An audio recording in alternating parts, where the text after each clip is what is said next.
नमस्कार दोस्तों, आपके अपने जे क्लासेस मेरठ परिवार में मैं डॉक्टर अंकित भारद्वाज आपका स्वागत करता हूं।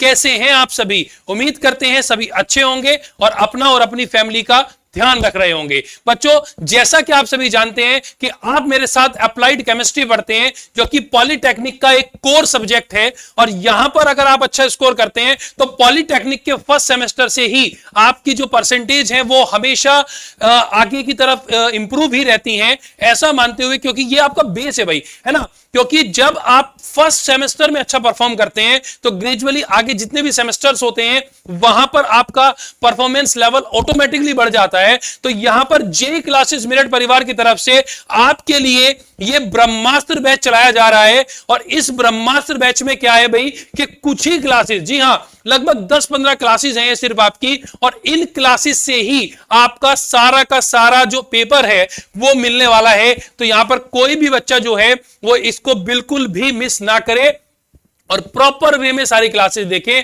जो बच्चे हमारे साथ प्रॉपर वे में जुड़े हुए हैं, जिन्होंने सारे प्रॉपर लेक्चर देखे हुए हैं, सारी नोट्स बनाए हुए हैं, उनके लिए भी ये बैच नहीं छोड़ना है, क्योंकि उनका भी इससे जल्दी जल्दी एक बार क्विक रिवीजन हो जाएगा।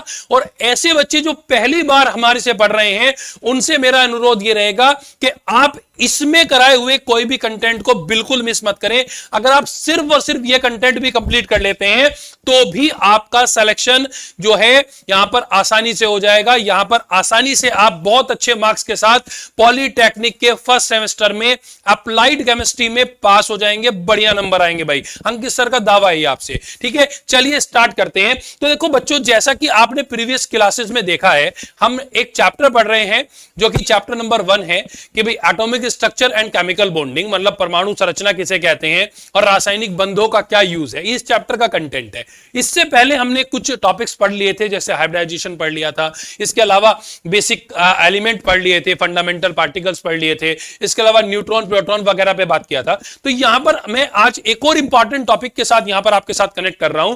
टॉपिक का नाम है क्वांटम नंबर। मुझे नहीं लगता कि ऐसा कोई साल हुआ होगा जिस साल पॉलिटेक्निक में इससे सवाल ना आया।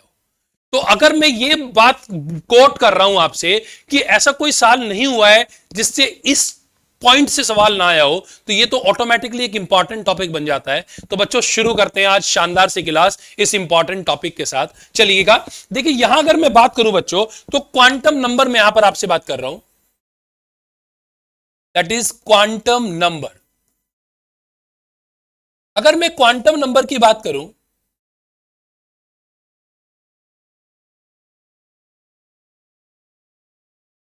क्वांटम संख्या, तो देखो बच्चों, मैं आपको यहां पर बेसिक सिखाने नहीं आया हूं, मैं बहुत शॉर्ट में आपको ये सारी चीजें सिखा दूंगा।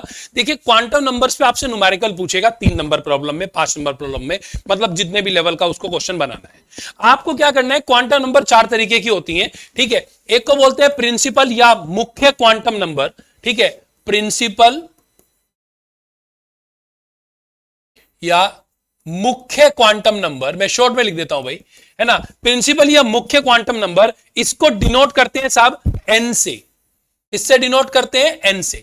कैसे बनाएंगे भाई, कैसे पता लगाएंगे कि भाई एन कैसे निकालना है, तो यही के यही साथ साथ खत्म करते चलते हैं। देखिए, अगर कोई भी क्वेश्चन वो आपको दे, आप उसका इलेक्ट्रॉनिक कॉन्फ़िगरेशन कर ले।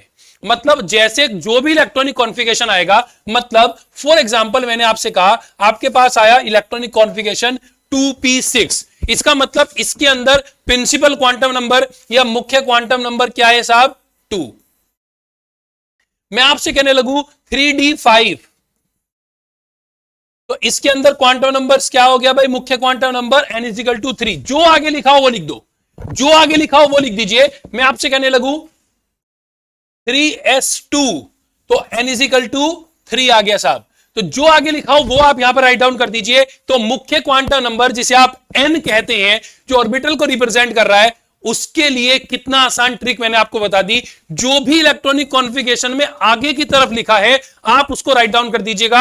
आपका मुख्य क्वांटम नंबर या प्रिंसिपल क्वांटम नंबर जो है वो निकल के आ चुका है। यहां तक अगर आपने नोट कर लिया है तो इससे आगे बढ़ते हैं भाई। इसके बाद दूसरे जो क्वांटम नंबर्स आता है, दैट इज एजीमुथल या दिगंशी क्वांटम नंबर्स।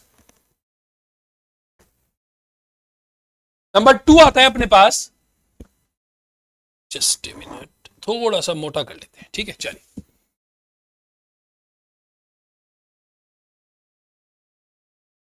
एजीम्यूथल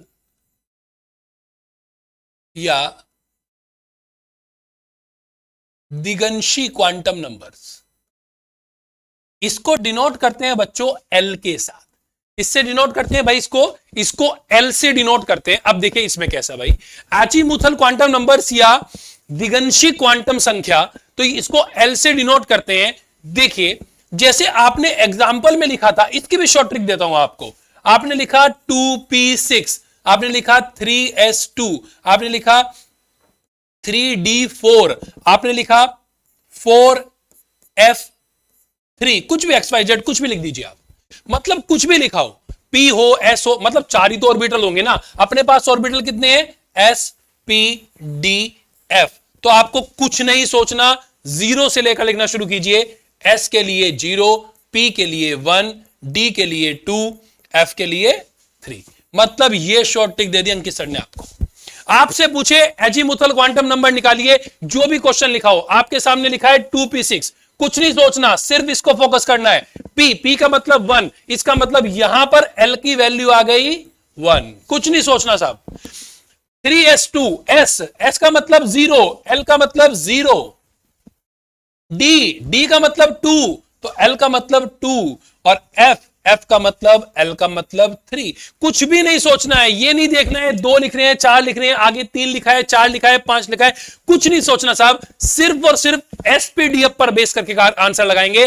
तो अगर एस ब्लॉक दिया हुआ है, कोई भी एलिमेंट है इसका, तो आंसर इज 0, p है तो 1, d है तो 2 और f है तो यहां पर 3 आपका आंसर आना चाहिए। तो एसपीडीएफ के पॉइंट ऑफ व्यू से ये बात आपको ध्यान रखनी है, ठीक है। तो यहां पर एल की वैल्यूज निकालना सीख गए। इसके बाद नेक्स्ट की तरफ बढ़ते हैं। नंबर 3 जो हमारा आता है, नंबर 3 आता है हमारा चुंबकीय क्वांटम नंबर।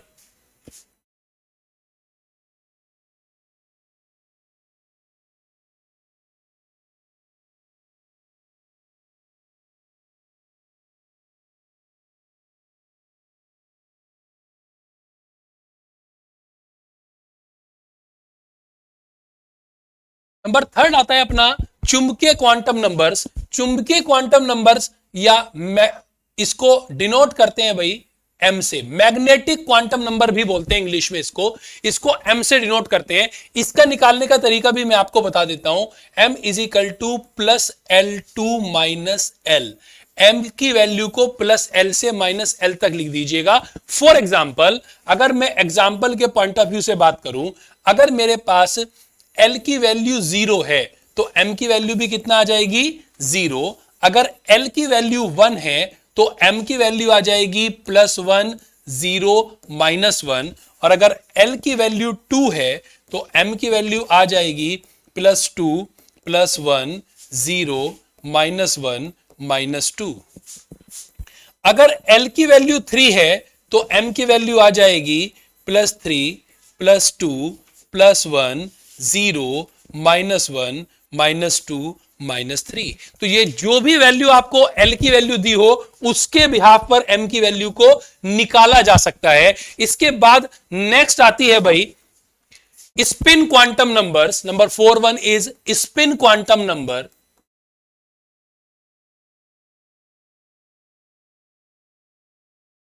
या चक्रण क्वांटम नंबर।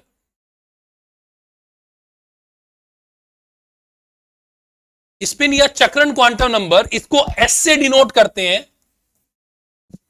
ठीक है। और इसके लिए आपको ध्यान रखना है कि एस का मान हमेशा ±½ होता है, मतलब इलेक्ट्रॉन को रिप्रेजेंट करता है। आप रिप्रेजेंट भी करेंगे, कोई भी ब्लॉक बनाएंगे तो एक इलेक्ट्रॉन ऊपर की तरफ, एक इलेक्ट्रॉन नीचे की तरफ, तो इसकी वैल्यू हमेशा +½ और -½ होती है। ये बात आपको ध्यान रखनी है। तो एस की वैल्यू भी आ गई। इसका मतलब अभी तक आपने सीखा प्रिंसिपल क्वांटम नंबर, जिसको आपने डिनोट किया था, बोलो भाई याद आता है ना?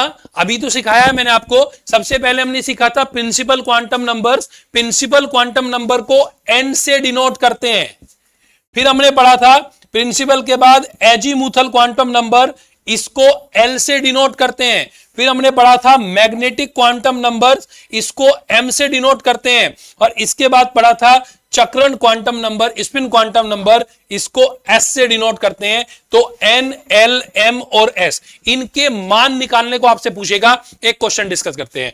मैं आपसे कहता हूं, फॉर एग्जाम्पल मैं आपसे कहता हूं कि आप एक काम कीजिए कि आप फास्फोरस के अंतिम इलेक्ट्रॉन के सारे इलेक्ट्रॉनिक कॉन्फ़िगरेशन करके दिखाइए। ठीक है, तो मैंने कहा फास्फोरस,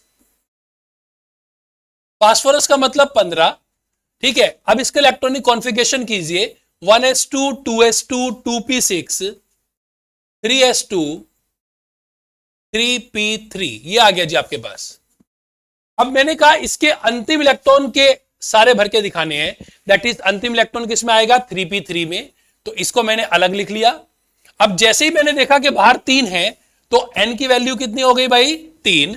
जैसे ही मैंने देखा p है तो मेरी l की वैल्यू कितनी आ गई 1। और जैसे ही मैंने देखा l की वैल्यू 1 है तो m की वैल्यू +1 0 -1, इतना ही तो हो सकता है साहब। और अगर मैं s की वैल्यू बात करूं तो इस वाले के लिए +-½ इसके लिए +-½ और इसके लिए +-½ तो आपसे यह पूछ ले कि फास्फोरस के अंतिम वाले में कितने इलेक्ट्रॉन आ सकते हैं, तो 2 2 4 2 6, क्योंकि +-½ -½ 6 इलेक्ट्रॉन आ सकते हैं। और यह बात आप पीछे भी पढ़ के आए थे बोरबरी के नियम में कि पी के अंदर मैक्सिमम से मैक्सिमम 6 इलेक्ट्रॉन आ सकते हैं। अभी एक सवाल और मैं आपसे पूछूंगा कि जी क्लोरीन आयन से मेरे पास क्लोरीन के अंतिम इलेक्ट्रॉन की बात कर रहा हूं मैं, उसमें सारे नहीं पूछ रहा, सिर्फ लास्ट इलेक्ट्रॉन की मैं बात करके चलूंगा, उसमें कितना आता है। तो यहां पर अगर मैं बात करूं, एक और क्वेश्चन के साथ आपके साथ डील करेंगे, इंपॉर्टेंट लिखिएगा भाई, ये आएगा पेपर में,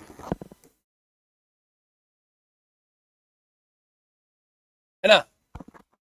दिस इज द इंपॉर्टेंट। चलो, क्लोरीन आयन है जो हमारा क्लोरीन, क्लोरीन के लास्ट इलेक्ट्रॉन के चारों क्वांटम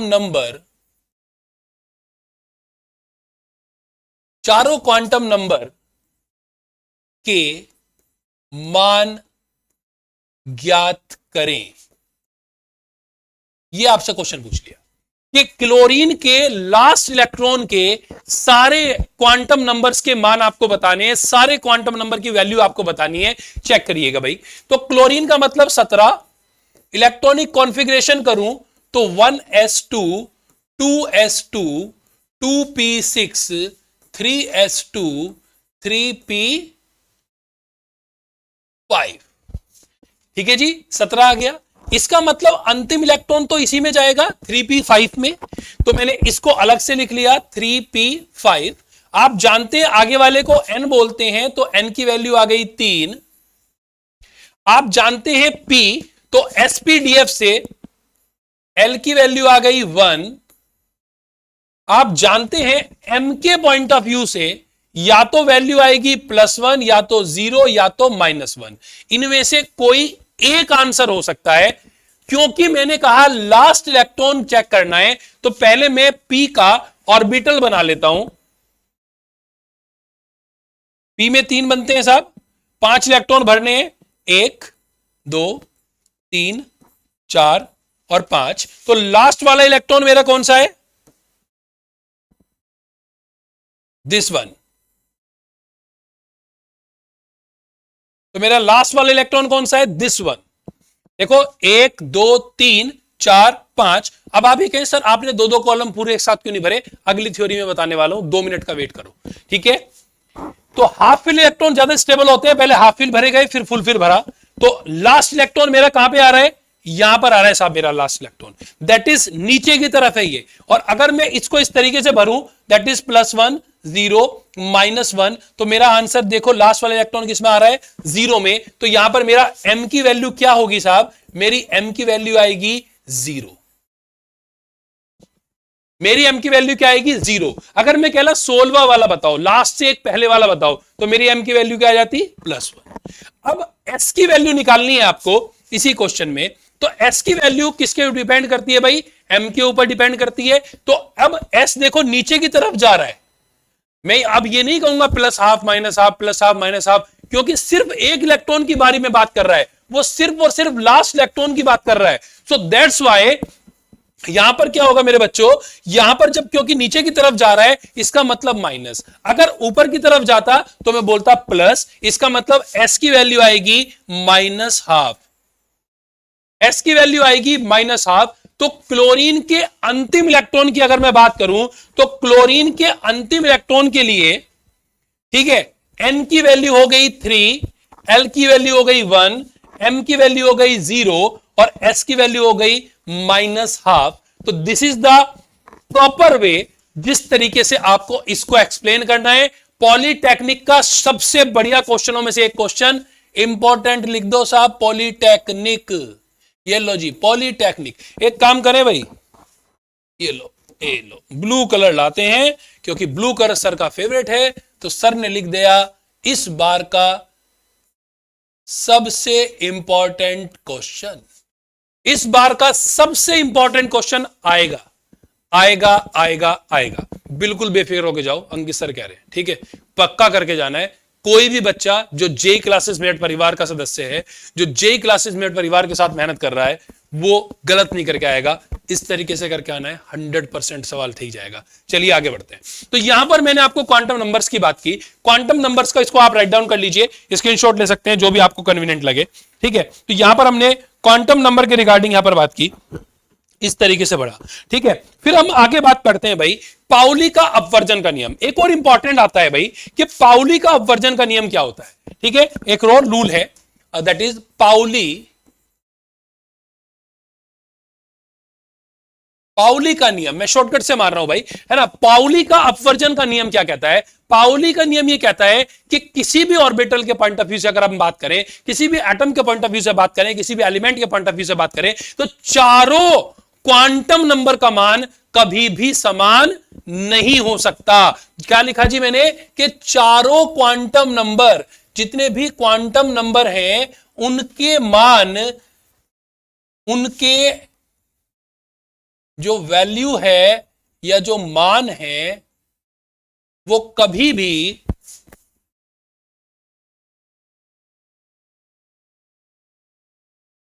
भी समान नहीं हो सकते हैं। चारों क्वांटम नंबर के मान कभी भी समान नहीं हो सकते, यह बात पाउली बताती है। तो पाउली के नियम के अनुसार अगर मैं ये कह भी दूं, मान लिया, हम मान लें कि भाई फॉर एग्जांपल, है ना, कि n की वैल्यू आपकी 3 है, m की वैल्यू 3 है, l की वैल्यू 3 है, फॉर एग्जांपल मान लो, तो भी s की वैल्यू तो कभी भी 3 नहीं हो सकती, क्योंकि वो तो हमेशा प्लस हाफ या माइनस हाफ होगी। इसलिए पाउली का रूल ये कहता है कि किसी भी क्वांटम के अंदर, किसी भी एटम मॉलिक्यूल के अंदर, किसी भी अरेंजमेंट में चारों क्वांटम नंबर का मान समान नहीं हो सकता। ये एक इंपॉर्टेंट रूल है। 2 नंबर में, 1 नंबर में बहुत ज्यादा पूछे जाने वाला रूल है, तो ये आप यहां पर राइट डाउन करिएगा। इसके अलावा अगर हम बात करें तो फिर एक रूल पढ़ना है आपको, आफ-बाहु का नियम। एक और रूल पढ़ना है आपको,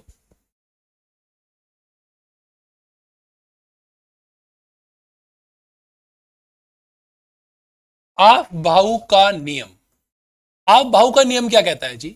आफ-बाहु का नियम यह कहता है कि अगर मैं बात करूं स्पेसिफिकली, ठीक है, कि इलेक्ट्रॉन जो हम भरते जाते हैं, जैसे आपने इलेक्ट्रॉनिक कॉन्फ़िगरेशन सीखा है मेरे साथ, याद कीजिए, 1s2, 2s2, 2p6, 3s2, 3p6, 4s2, 3d10, ये आपने इलेक्ट्रॉनिक कॉन्फ़िगरेशन सीखा है। तो मतलब ये जो इलेक्ट्रॉन के भरने का क्रम है, ये उसकी लोअर एनर्जी से हायर एनर्जी की तरफ होता है। तो ये बात आपको ध्यान रखनी है। तो आफ-बाहु का नियम ये कहता है कि जब किसी ऑर्बिटल के अंदर अगर हम बात करें तो किसी परमाणु में इलेक्ट्रॉन विभिन्न उपकोशों में उनकी ऊर्जाओं के बढ़ते हुए क्रम में रखे जाते हैं। जिसकी एनर्जी ज्यादा है उसको उससे आगे भरा जाएगा। मतलब लोअर एनर्जी वाला पहले भरेंगे, फिर हायर एनर्जी, फिर लोअर एनर्जी, फिर हाई हाई हाई हाई।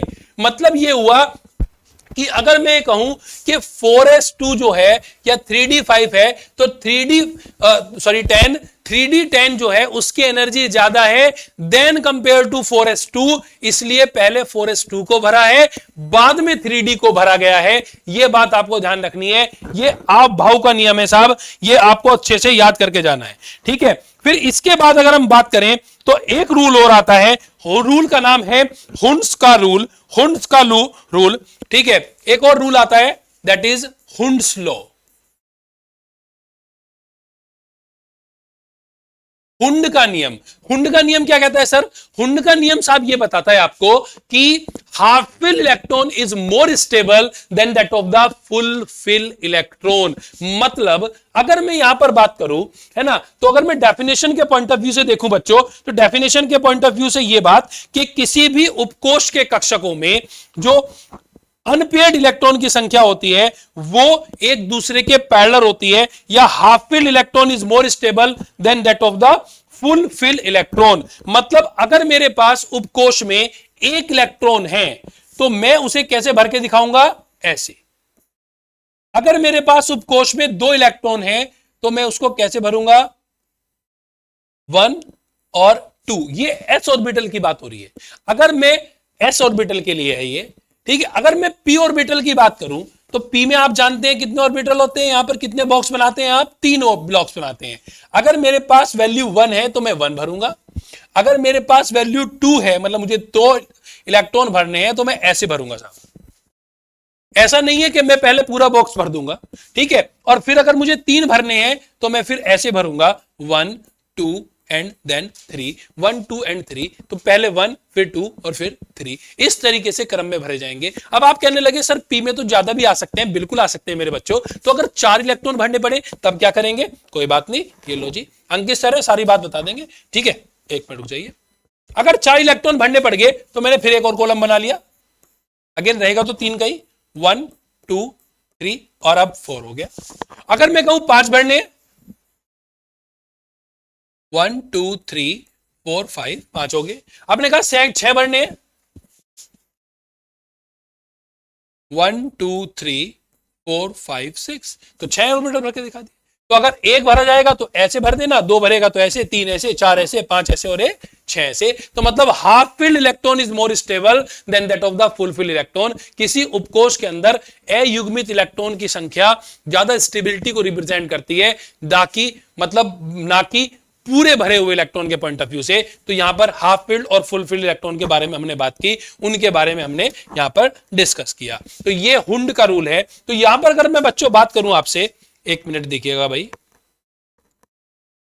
शुरू से शुरू करते हैं, 1 मिनट जी। तो आज हमने क्वांटम नंबर के बारे में बात की। क्वांटम नंबर किसे कहते हैं? क्वांटम नंबर के क्वेश्चन कराया मैंने आपको। क्वांटम नंबर के बात करें तो types of quantum number, azimuthal, चुंबकीय और स्पिन क्वांटम नंबर कराया। फिर इसके बाद इसका न्यूमेरिकल कराया, फास्फोरस के पॉइंट ऑफ व्यू से और क्लोरीन के पॉइंट ऑफ व्यू से। फिर इसके बाद पाउली का नियम बताया कि चारों क्वांटम नंबर के मान कभी भी समान नहीं हो सकते। इसके बाद अगर मैं बात करूं तो आपभाव का रूल बताया कि जो भी इलेक्ट्रॉन भरने हैं वो उनके ऊर्जा के बढ़ते हुए क्रम में भरे जाते हैं, इसे आपभाव का नियम कहते हैं। और हुंड्स का रूल ये कहता है कि half filled electron is more stable than that of the full field electron. ये बात आपको ध्यान रखनी है। तो यहां पर ये मैंने बताया, जैसे मैं आपसे कहूं कि भाई आप क्रोमियम का इलेक्ट्रॉनिक कॉन्फ़िगरेशन कीजिए। किसका करना है साहब? क्रोमियम का। Cr क्या है आपके पास? 24। बढ़ना शुरू कीजिए मेरे बच्चों। 1s2 2s2 2p6 3s2 3p6 4s2 3d4, ऐसे भरना था, है ना? बताओ जल्दी, ऐसे ही भरना था क्या? नहीं।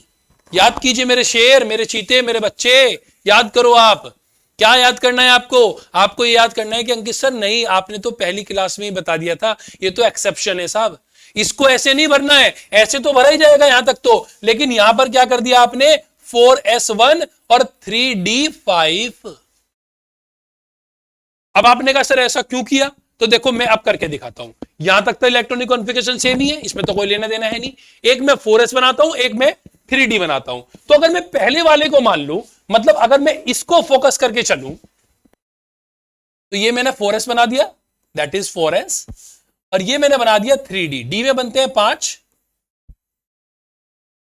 बोलो जी डन। ये मैंने 4s बना दिया, ये मैंने 3D बना दिया। इलेक्ट्रॉनिक कॉन्फ़िगरेशन के अकॉर्डिंग भरना शुरू करो।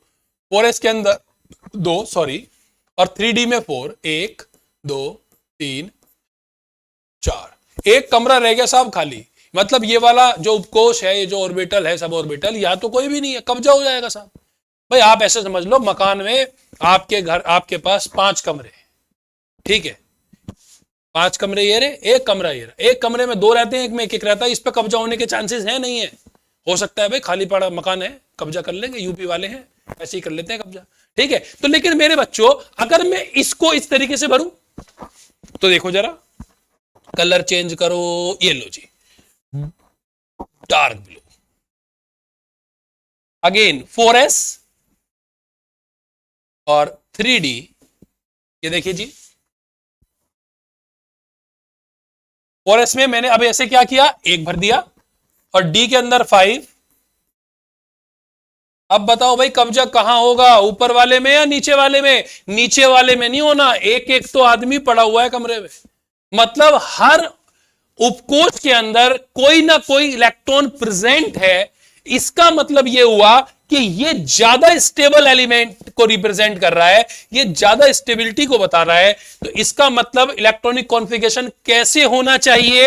इलेक्ट्रॉनिक कॉन्फ़िगरेशन ऐसे होना चाहिए। इसलिए आपने क्रोमियम का इलेक्ट्रॉनिक कॉन्फ़िगरेशन ऐसे किया है, ना कि ऐसे, इस तरीके से नहीं करते। मैंने पहले एक्सेप्शन बताया था, आज आपको हुंड से प्रूफ करके दिखा दिया कि half filled electron is more stable than that of the full fill electron, कि किसी भी उपकोष को भरते समय हाफ फिल्ड इलेक्ट्रॉन ज्यादा स्टेबल होते हैं than compare to the full fill electron. So that's why हम कैसे भरेंगे भाई, हम इस तरीके से भरेंगे। इलेक्ट्रॉनिक कॉन्फ़िगरेशन क्या रहेगा, 4s1 3d5। इसी तरीके से कॉपर की बात कर लेते हैं, 29 सेम चलेगा भाई, 1s2 से लेकर बाकी सारी कहानी सेम। 4s2 3d9 नहीं करेंगे, क्या करेंगे, 4s1 3d10, ताकि ज्यादा स्टेबिलिटी आ जाए।